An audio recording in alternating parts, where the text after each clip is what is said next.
découvert les couloirs d'hyperespace et en traversant cette porte comme vous voyez dans la série Stargate, parce que ce sont des séries, on vous prépare tout doucement en réalité. Vous avez aussi la série réalisée par Steven Spielberg, la Terra Nova, où on évacue une partie de l'humanité parce que la Terre est condamnée. Ça, c'est une phase de préparation, parce que ces séries ne sont pas faites par hasard. C'est que ceux qui ont fait par exemple la série Terra Nova ou Stargate savent que le grand monarque lancera ce programme dans le futur.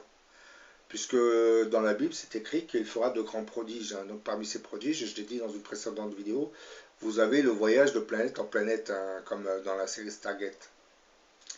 Bien entendu, certains vont me dire, mais il n'y a pas de vaisseau aussi avec le grand monarque. Je vous ai dit, les extraterrestres mettront à sa disposition leur technologie.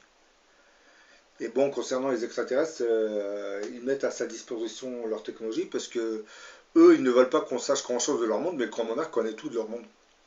Donc ils sauront que c'est une force divine, une puissance divine qui connaît tous ces mondes, qui l'a envoyé sur cette planète.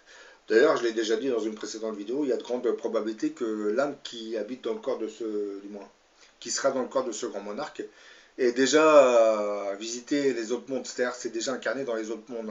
Le mot, il portait peut-être un autre nom. Et peut-être que certains visiteurs extraterrestres viennent de mondes où ils s'étaient déjà incarnés, comme par exemple les Humites. Je pense souvent aux Humites. J'ai l'impression que l'âme qui est dans le corps du grand monarque a vécu sur cette planète. Et lorsqu'il divulguera le nom qu'il avait sur cette planète, les Humites comprendront que c'est bien la même personne. Bon, j'en ai fini pour cette vidéo. Je vous dis à la prochaine pour une autre.